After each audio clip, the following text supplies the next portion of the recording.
सभी तीर्थंकरों के 5 कल्याणक होते हैं और उन कल्याणक पर लिखा गया संगीत सम्राट, अनेक सम्मानों से सम्मानित स्वर्गीय रविंद्र जैन का एक भजन आपके सामने प्रस्तुत करने जा रही हूं। तेरे 5 हुए कल्याण प्रभु, तेरे 5 हुए कल्याण प्रभु, एक बार मेरा कल्याण कर दो, एक बार मेरा कल्याण कर दो। अंतरे यामी अंतरे ज्ञानी, अंतरे यामी अंतरे ज्ञानी, प्रभु दूर मेरा अज्ञान कर दो, प्रभु दूर मेरा अज्ञान कर दो। गर्भ समय में रतन जो बरसे, उसमें से एक रतन नहीं चाहूं। जन्म समय में क्षीरोदधि से इंद्रों ने किया वो धवन नहीं चाहूं। क्या चाहूं सुन ले, मैं क्या चाहूं सुन ले, सुन ले, सुन ले। जो चित्त को निर्मल शांत करे, जो चित्त को निर्मल शांत करे, वो गंधोदक मुझे दान कर दे, वो गंधोदक मुझे दान कर दे। तेरे 5 हुए कल्याण प्रभु, एक बार मेरा कल्याण कर दे।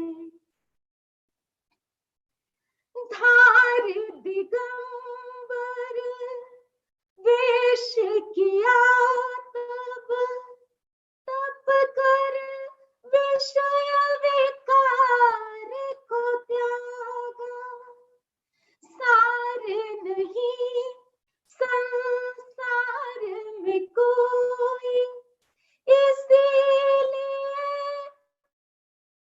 संसार को त्यागा। मैं क्या चाहूं सुन ले, मैं क्या चाहूं सुन ले, सुन ले, सुन ले। अपने लिए वर्षों ध्यान किया, अपने लिए बरसों ध्यान किया, मेरी ओर भी थोड़ा सा ध्यान कर ले, मेरी ओर भी थोड़ा सा ध्यान कर ले। तेरे 5 हुए कल्याण प्रभु, एक बार मेरा कल्याण कर दे। केवल ज्ञान की मिल गई ज्योति, लोकालोक दिखाने वाली,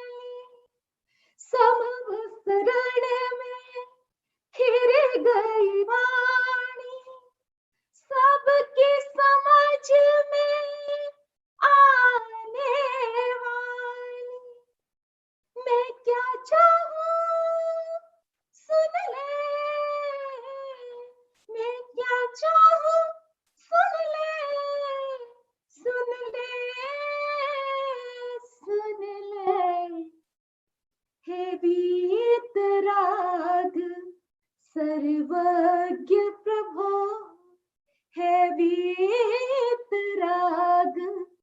सर्वज्ञ प्रभो मुझे मेरा दर्श आसान कर दे, मुझे मेरा दर्श आसान कर दे। तेरे पाँच हुए कल्याण प्रभु, एक बार मेरा कल्याण कर दे।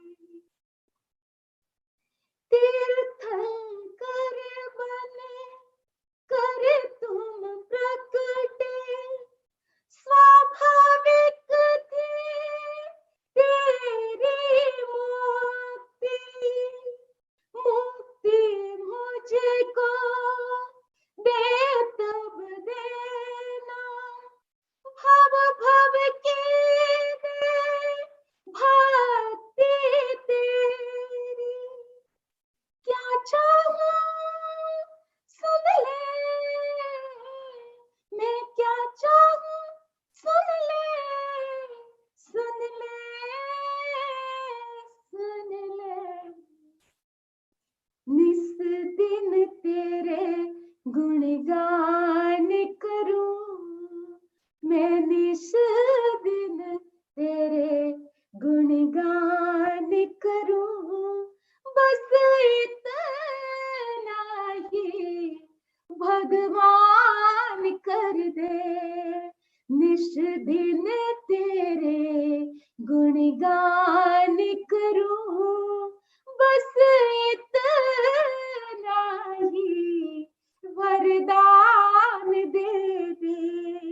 यहाँ कौन है ऐसा तेरे सिवा, यहाँ कौन है ऐसा तेरे सिवा, औरों को जो अपने समान कर दे, औरों को जो अपने समान कर दे। तेरे पाँच हुए कल्याण प्रभु, एक बार मेरा कल्याण कर दे। अंतर्यामी अंतर्ज्ञानी मेरा दूर मेरा अज्ञान कर दे, प्रभु दूर मेरा अज्ञान कर दे, एक बार मेरा कल्याण कर दे। प्रभु महावीर, पता नहीं कितने कितने भवी प्राणियों का कल्याण किया है, और हमारी आस्था श्रद्धा यह सूचित करती है कि निश्चित रूप से जो व्यक्ति जिनेंद्र पूजा करता है, जिनेंद्र की अर्चा करता है और उसकी आराधना करता है और उसके पथ पर चलता है, उसका कल्याण निश्चित है। हमारा प्रसंग चल रहा था श्रावक के गुणों का और हम आगे बढ़ रहे हैं। आज मैं अपनी बात भगवान महावीर के पहले श्रावक श्री आनंद श्रावक की से शुरू कर रही हूं।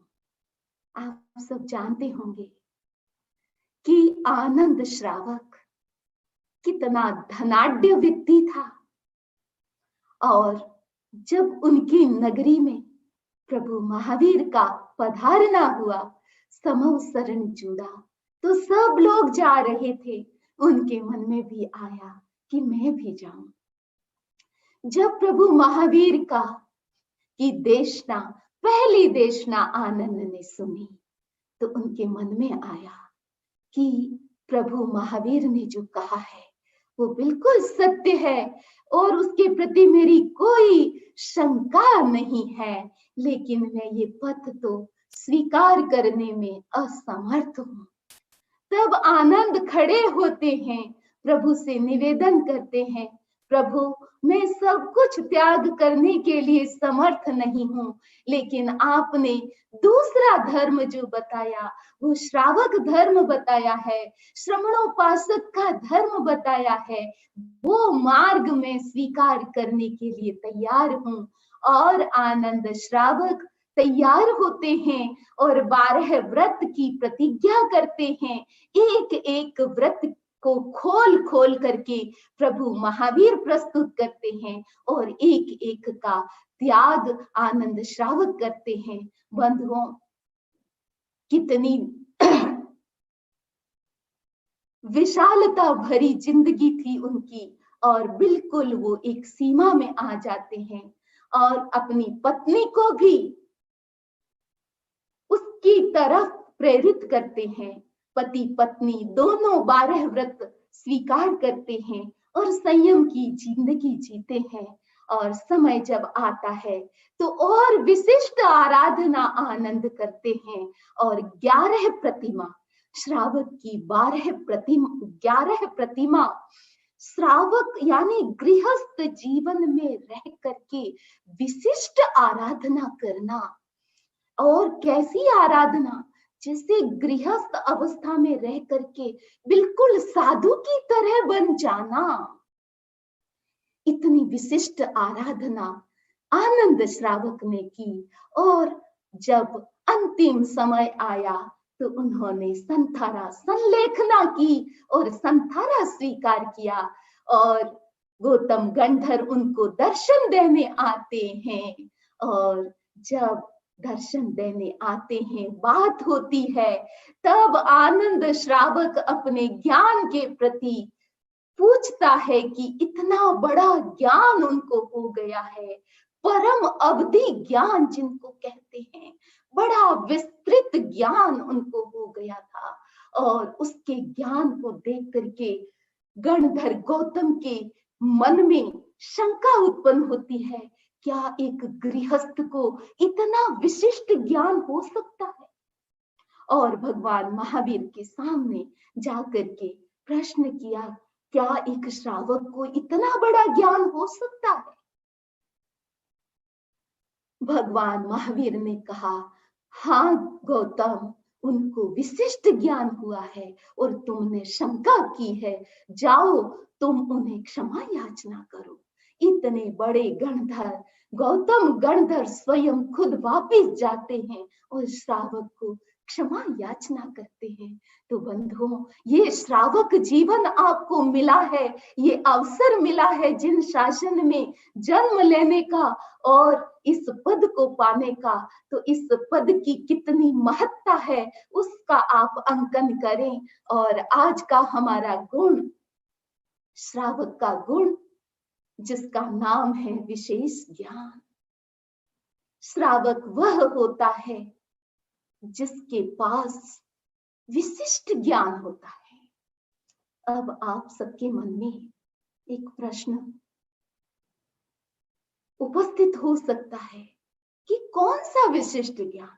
दुनिया में बहुत सारे ज्ञान हैं और ये ज्ञान की श्रृंखला भगवान ऋषभ से चली आ रही है। उन्होंने भी अपने पुत्र पुत्रियों को ज्ञान दिया था। 64 प्रकार की कलाएं, यानी 64 प्रकार और 72 प्रकार की कलाएं, 64 प्रकार की विद्या, कितनी विद्याएं और ज्ञान, इतना उन्होंने बांटा। तो यहाँ जो विशेष ज्ञान की बात कही जा रही है वो श्रावक के लिए कही जा रही है। और श्रावक सभी प्रकार के होते हैं और इतना समय निकाल भी नहीं पाते हैं कि वो कुछ विशिष्ट ज्ञान कर सके। तो यहाँ किस ज्ञान की बात कही जा रही है, आप इस बात पर ध्यान देंगे बंधुओं। ये कौन सा विशिष्ट ज्ञान है? आपके सामने एक प्रसंग है, आप देख रहे हैं, एक बोट है और उसके भीतर बोटमैन है, सामने सागर है, बोटमैन को सागर पार करना है। ये बोट और बोटमैन, इनका क्या संबंध है? बोटमैन क्यों बोट को लेता है, क्यों उसको खेता है, क्या पर्पज है उसके पीछे, और इस बोट का कितना महत्व है उसके पास, और कहां तक उस बोट को पकड़ करके रखता है, और कब वो बोट का काम जब पूरा हो जाता है तो छोड़ देता है, और जब तक काम पूरा नहीं होता है तो इस बोट का उसकी कितनी वैल्यू है उनके जीवन में, आप सब जान रहे हैं। ये कौन है बोट, ये कौन है बोटमैन, ये क्या है संसार, ये क्या है किनारा, और किस प्रकार उस किनारे पर पहुंच सकते हैं। ये बाहर की बोट और बाहर के बोटमैन और इस संसार में जो फैले हुए समुद्र, उनके बारे में आप अच्छे से जानते हैं। जब एक किनारे से दूसरे किनारे तक पहुंचना होता है तो हर व्यक्ति को कोई सहारा लेना पड़ता है, या तो बोट लो या बोट जैसी कुछ और भी कोई माध्यम हो सकते हैं, उनको लेते हैं और उनको कब तक आप पकड़ करके रखते हैं, कब तक उसकी केयर करते हैं, जब तक आप बिल्कुल मझधार में on the way, on the journey है आप, तब तक आप सोचो कि उस बोट की कितनी वैल्यू है। और जब आप किनारे पर पहुंच गए, किनारा अच्छी तरह से सानंद संपन्न आपने प्राप्त कर लिया है, समुद्र आपने पार कर लिया है, सारे तूफान जो कुछ आए सब चले गए हैं, अब किनारे पर आप आ गए हो। अब आप अपने आप से पूछो, अब उस बोट की कितनी वैल्यू, अब आप उस बोट में बैठे रहोगे, क्या करोगे? बंधुओं, इसी प्रकार आपका ये शरीर बोट है, आपकी चेतना, आपकी आत्मा बोटमैन है। ये पूरा संसार, जन्म मरण का ये चक्कर, ये समुद्र है। आप अपने आप से प्रश्न करें कि आपने शरीर रूपी बोट को क्या माना है, और आप स्वयं बोटमैन हैं, उसकी कितनी वैल्यू समझी है? क्या ये भूल तो नहीं की है कि बोट को ही आपने बोटमैन बना दिया है? आप कल्पना करें कि अगर बोट को ही आपने बोटमैन बना दिया तो वो बोट कहां जाएगी? क्या उसे पता है कि किस दिशा में जाना है? बोट को पता है या बोटमैन को पता है? इसी प्रकार जिस व्यक्ति ने शरीर को सब कुछ माना है, क्या ये शरीर कोई आपको दिशा बताएगा? क्या किसी किनारे पर ये शरीर आपको पहुंचाएगा?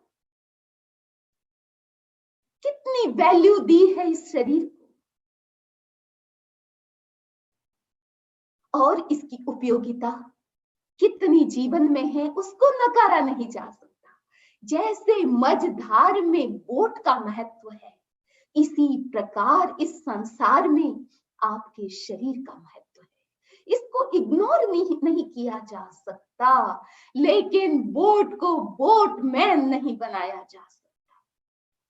तो आज इसी गुण की हम चर्चा कर रहे हैं कि विशेष गुण आपके लिए, विशेष ज्ञान आपके लिए क्या है। आप चिंतन करें कि गुण और दोष दो बातें आपके सामने हैं। आपने आज तक बोट में गुण देखे हैं या बोटमैन में गुण देखे हैं? दोष किसमें देखे हैं? बोट के देखे हैं या बोटमैन के देखे हैं? आप, आज का हमारा प्रोग्राम एक्सचेंज प्रोग्राम है। एक्सचेंज करना है। किसको एक्सचेंज करना है? आज तक हमने जिसमें गुण देखे हैं, अब उसमें दोष देखना शुरू करना है। आप कहेंगे कि समणी जी देखिए, आप ही बता रहे हैं कि दोष नहीं देखना है, गुण देखना है, और आज आप कह रहे हैं कि दोष देखना है। लेकिन किस प्रकार देखना है वो भी आपको, पूरी विधि आपको बताई जा रही है। आपके सामने उदाहरण है कि कितने लोग इस संसार में मनी माइंडेड होते हैं। मनी उनके लिए सब कुछ, और मनी के लिए, मनी को गेन करने के लिए क्या क्या नहीं करते हैं। एक कुछ दिन पहले मैंने एक घटना बताई थी, आज भी मैं संक्षिप्त में बताना चाहती हूँ कि एक राजा बहुत क्रूर था और उसने क्रूरता करके जनता का धन ले लेकर के उनको परेशान करके धन इकट्ठा किया, और उसका सपना था कि मैं एक शाही खजाना बनाऊं। ऐसा कलेक्शन किसी के पास ना। और मंत्री का सहारा लिया।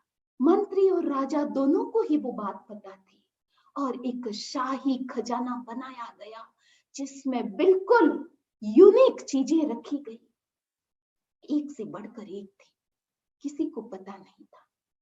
मंत्री हर दिन उस खजाने को संभालने के लिए जाता था।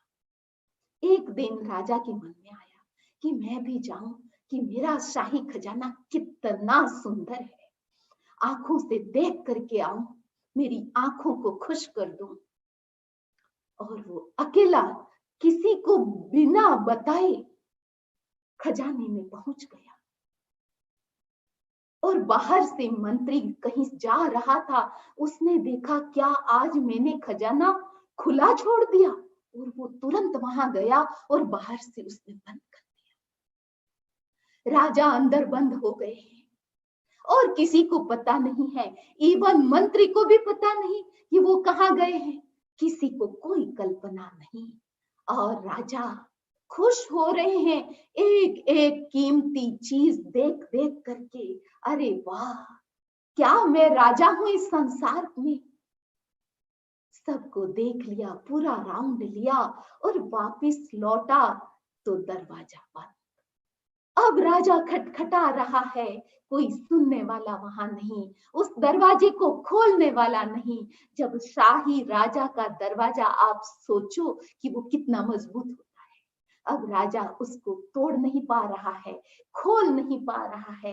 अब इधर से इधर, इधर से इधर चक्कर निकाल रहा है। अब भूख भी लग गई है, प्यास भी लग गई है, लेकिन उस प्यास और भूख से तड़पता हुआ राजा एक एक कीमती वस्तु के पास जाता है और उनसे पूछ रहा है, मुझे एक गिलास पानी दे दो, मुझे एक टाइम का भोजन दे दो। लेकिन ऐसा लग रहा है कि सारी कीमती चीजें मिलकर के राजा को कह रही है कि जिंदगी भर तूने जो क्रूरता से इकट्ठा किया, ये सारी कमाई तुझे एक समय का भोजन और एक समय का पानी भी नहीं देने के लिए समर्थ है।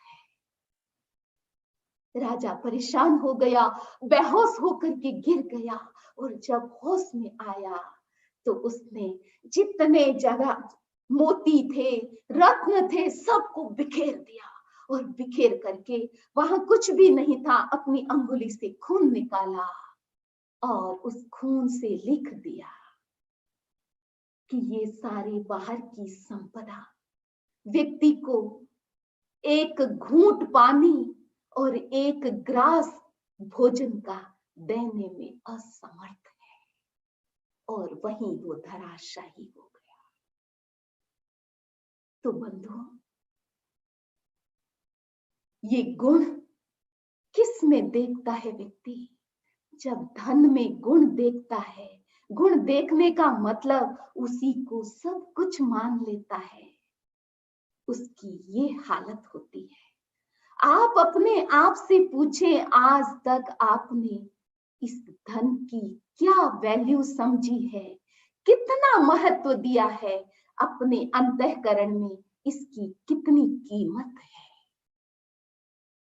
उसके साथ साथ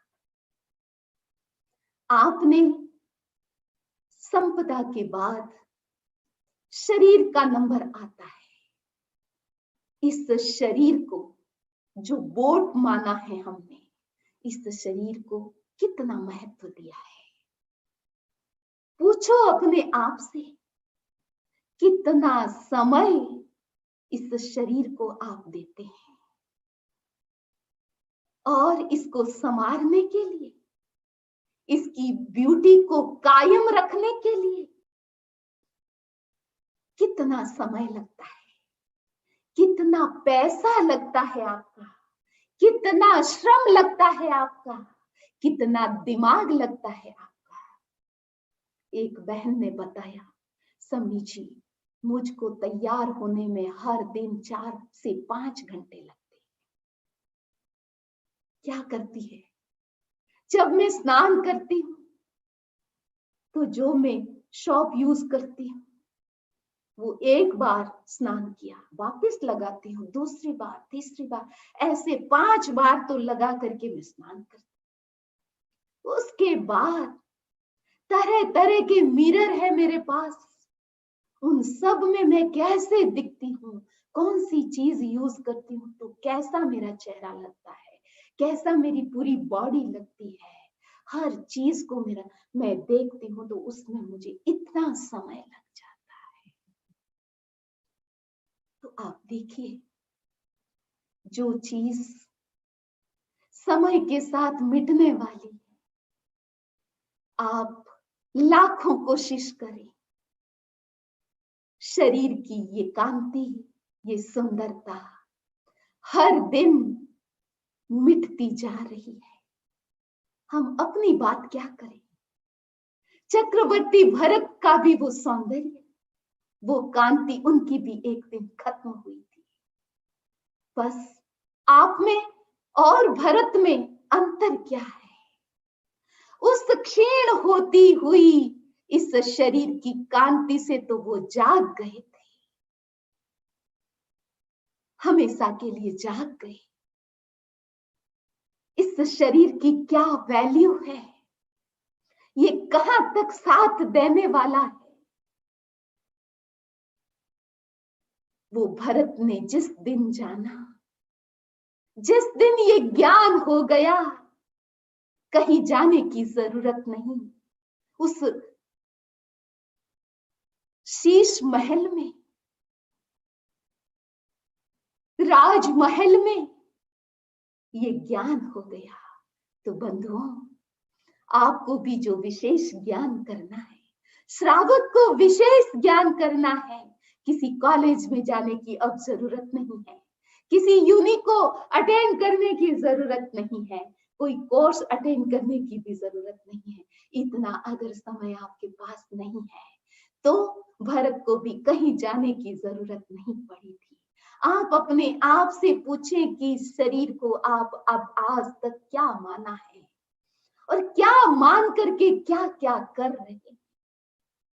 एक भाई छोटी उम्र में बस उसको इतनी सुंदरता का, बहुत सुंदर था, तो वो बस दिन में और कुछ नहीं करता, अपने चेहरे को धोता रहता और चेहरे पर तरह तरह के साबुन लगाता था। और जब वो 19-20 साल का हुआ तब तक उसका चेहरा पूरा खराब हो गया। जब शादी का समय आया तो पूरा चेहरा उसका बिल्कुल कितने रंगों का हो गया था। तो बंधुओं, ये तो पुद्गल के स्वभाव है, हम इनको बदल नहीं सकते, कोई भी चीज से इनको बदला नहीं जा सकता। तो आपने शरीर को आज तक क्या माना है और इसमें आपने क्या देखा है? कितनी सुंदरता देखी है आपने और कितने गुण देखे हैं। तीसरी बात है, ये भौतिक चीजें आए दिन फैशन बदल रही है, आए दिन नए नए प्रोडक्ट सामने आते हैं। जब किसी मॉल में आप चले जाते हैं, स्टोर में आप चले जाते हैं, तो मन करता है ये भी ले लूं, ये भी ले लूं। जब आप अपने घर को देखते हैं तो लगता है कि ये भी आउट ऑफ फैशन हो गया है, ये भी पुराना हो गया, ये भी पुराना हो गया है। आपका कैसा माइंड है? हर दिन बदल रही है वस्तु, क्या उसके साथ आपका माइंड भी बदलता जा रहा है? एक भाई आया हमारे पास, उसने कहा कि मैं बहुत परेशान हूं मैं अपनी लड़की से। क्यों? क्योंकि वो हर दिन नई चीज की डिमांड करती है। अब हर दिन कहां से लाएं? इतनी महंगी महंगी चीजें आती है, उसके कुछ भी नहीं बिगड़ा है, लेकिन वो हर वीकेंड में नई चीज की डिमांड करती है। अब मैं इस नेचर से मैं बिल्कुल परेशान। जिस व्यक्ति को ये पता नहीं है कि ये भीतर की जो डिजायर नई चीजों को देख करके कहां तक आप भागोगे उनके पीछे, कहां तक आप क्या क्या लोगे। जो चीज ली और यहां रखी, इतने में वो आउट ऑफ फैशन हो गई। इसीलिए ये जो बाहर की चकाचौंध है, ये रंगीली दुनिया, उसमें आपने क्या देखा है? दोष देखा है या गुण देखा है? बंधुओं, अब आप अपने आप को पूछेंगे, आपने अपने जीवन में पैसे से प्यार किया है, वस्तु से प्यार किया है या व्यक्ति से प्यार किया है? ये जैन शासन कभी ये नहीं सिखा था कि आप किसी जीव से घृणा करो, किसी जीव का त्याग करो। किसी जीव का त्याग नहीं करना है बंधुओं। अगर आपको दोष देखने हैं तो आपको इस मेटीरियल वर्ल्ड में देखना है, और अगर आपको गुण देखना है तो हर जीव में देखना है। जीव से कटना नहीं है, जीव के करीब आना है, उनसे मैत्री करना है। इसीलिए यदि त्याग करना है तो इस जड़ जगत का त्याग करना है, जीव जगत का नहीं करना है। आज के दिन ये कॉन्सेप्ट क्लियर करें कि त्याग किसी व्यक्ति का नहीं होता है, व्यक्ति के साथ मैत्री होती है। जब मैत्री से व्यक्ति जुड़ता है तो उनका कनेक्शन हमेशा के लिए परमानेंट बन जाता है। तो जीव को जीव से जुड़ना है, उनसे टूटना नहीं है, दूर नहीं होना है। मैत्री से जुड़ के रहना है, दूर किससे होना है? जो आपका जुड़ाव है, जो आपका लगाव है, वो लगाव आपका आत्मा से नहीं है, आपका शरीर से है। कोई व्यक्ति आपको शरीर से अच्छा लग रहा है और वो शरीर के साथ आपका अटैचमेंट है। यदि आत्मा के साथ आपका अटैचमेंट है तो वो बुरा नहीं है। वहां न राग होता है, न द्वेष होता है, वहां आत्म कल्याण की बात होती है।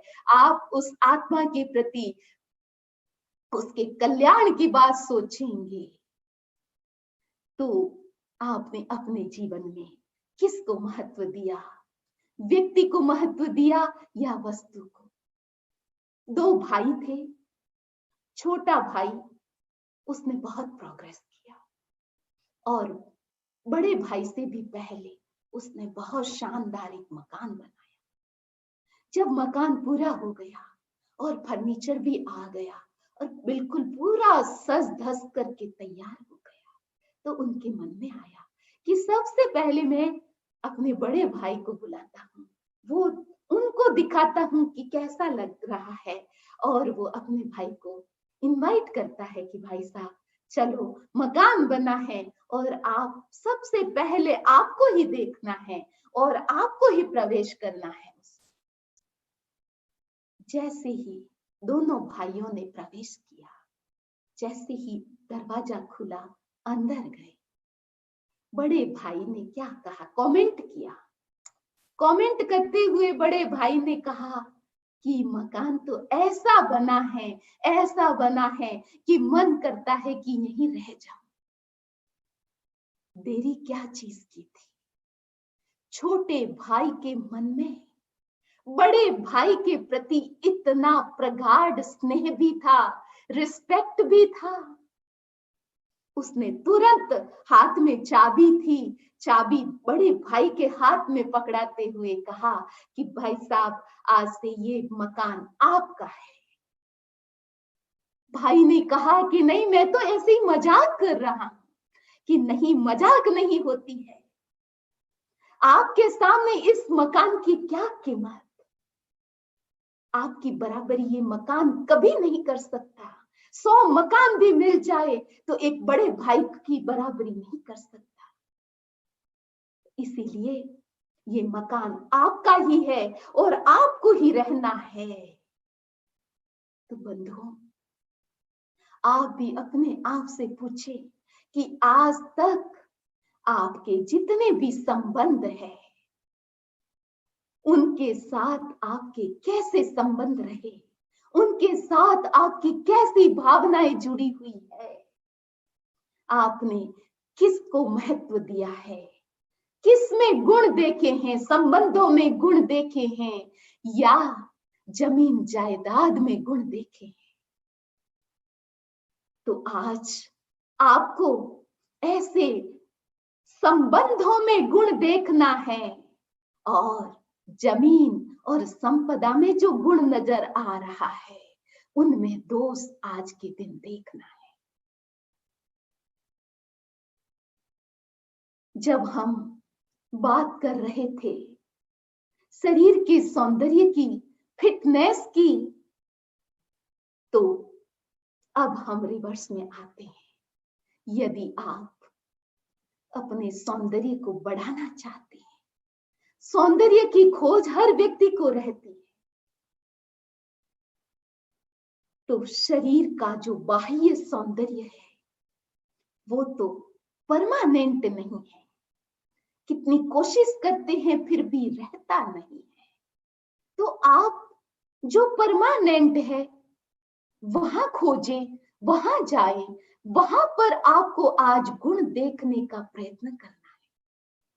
तो हमारा असली सौंदर्य कहाँ है, रियल ब्यूटी जहां है, वहां आज आपको वहां नजर डालनी है और वो रियल ब्यूटी आपके भीतर में है। बंधुओं, जैसे जैसे आप अपने आप को देखने लगते हैं, अपने भीतर की स्कैनिंग करते हैं, उसके साथ साथ आपके शरीर की भी फिटनेस शुरू हो जाती है, आपका ग्लो बढ़ने लगता है, आपका सौंदर्य भी खिलने लगता है। आप करके देख सकते हैं।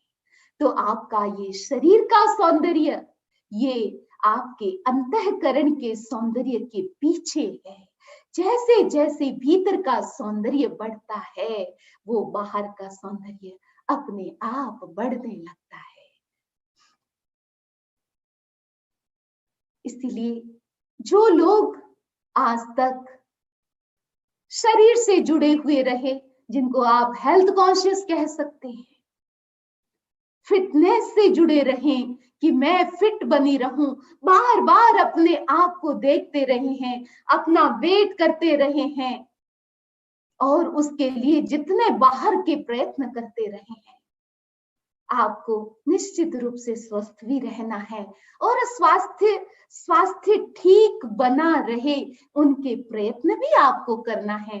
मैं ये नहीं कहना चाहती कि स्वास्थ्य से रिलेटेड जो कुछ भी आप करते हैं, एक्सरसाइज करते हैं और योगा करते हैं, जो कुछ भी एक्टिविटी करते हैं उनको करें, लेकिन इस शरीर को ही सब कुछ न माने। ये सब कुछ किस लिए कर रहे हैं, ये स्वस्थ किस लिए रह रहे हैं? ये स्वास्थ्य आपके स्वस्थ मन के लिए और आपकी स्वस्थता बनी रहे भावों की, आप स्वस्थ बन करके धार्मिक क्रिया कर सकें, आप स्वस्थ बन करके पूरे परिवार के सब काम करते हुए आप अपने आप का भी कल्याण कर सकते हैं। इसीलिए इस शरीर को फिट रखना है, स्वस्थ रखना है, न कि ब्यूटी के लिए कुछ करना है। तो जैसे जैसे व्यक्ति भीतर में जाता है, अपने आप के साथ जुड़ता है, वो व्यक्ति धीरे धीरे शरीर से भी स्वस्थ रहता है, मन से भी स्वस्थ रहता है और भावों से भी स्वस्थ रहता है। आप दुनिया में सर्च करेंगे तो आप पाएंगे जो लोग ज्ञानी हैं, ध्यानी हैं, साधनाशील है, उनके टेंशन का लेवल आपको 1% या 0% मिलेगा। सारा टेंशन कहाँ है? जितने जितने हम अपने आप से दूर हैं, उतने ही हम टेंशन में जाते हैं।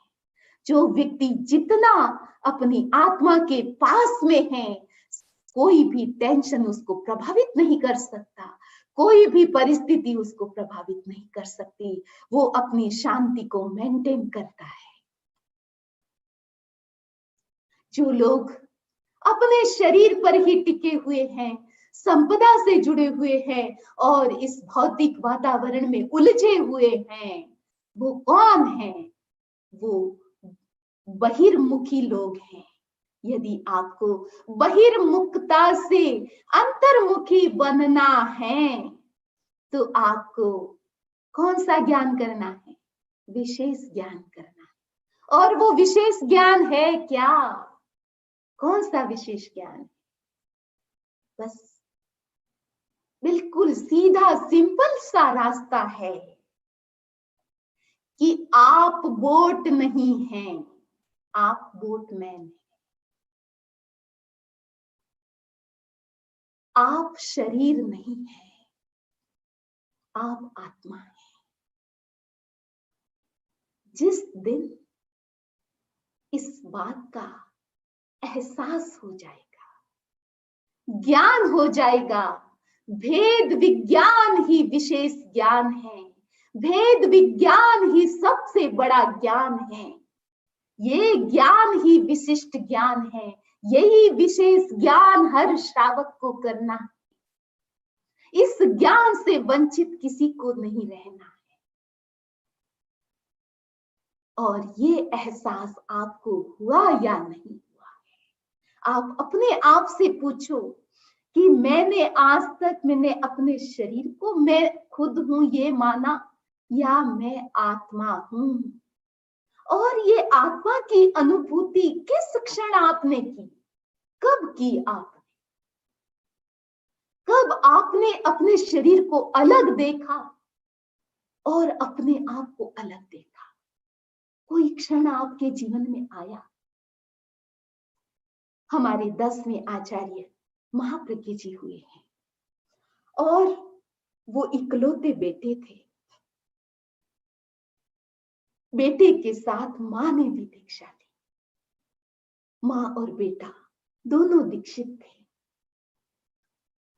जब आचार्य प्रवर की मातुश्री जी, उनको बड़ी बीमारी हो गई, कैंसर की बीमारी हो गई और लगभग 50-60 वर्ष पहले की बात है।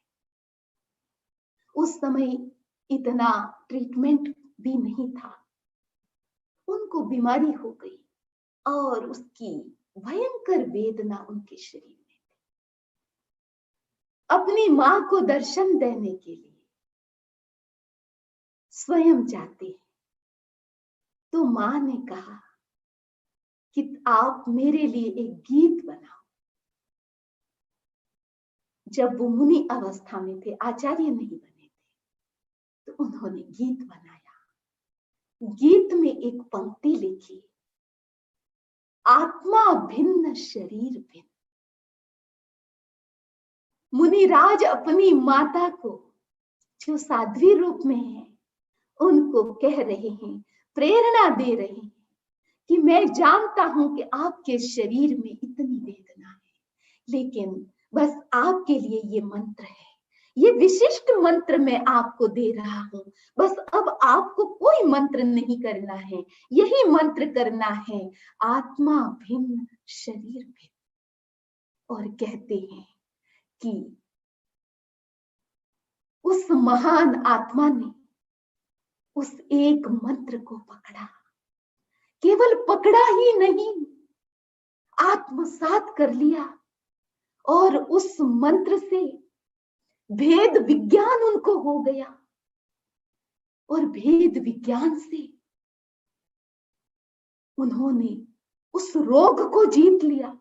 यानी कितनी वेदना हो रही थी, वो वेदना अलग हो गई और उनकी चेतना आत्मा में रमण करने लगी।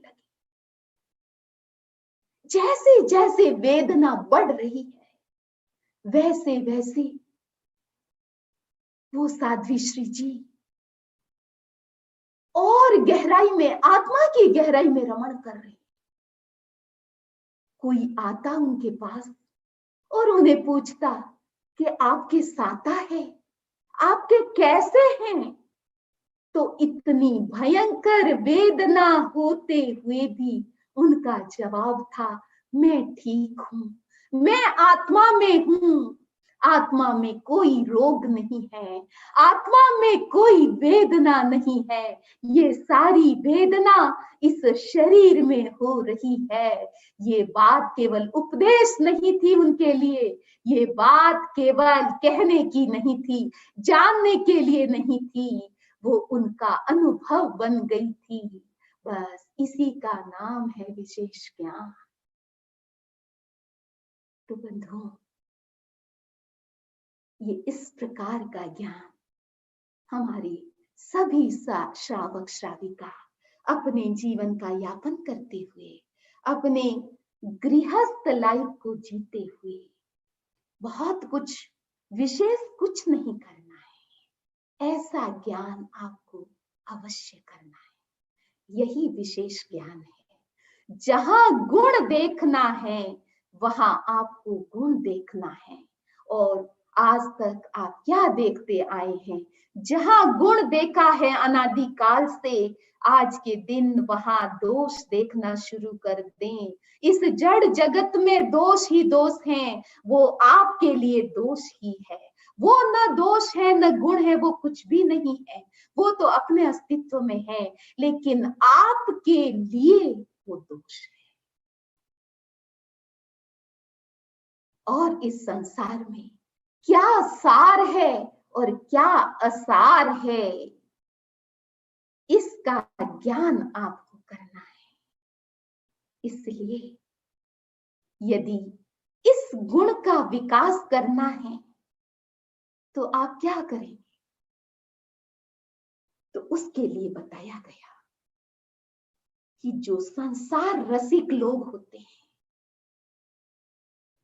उनके पास नहीं रहना। उनके पास नहीं रहने का मतलब क्या?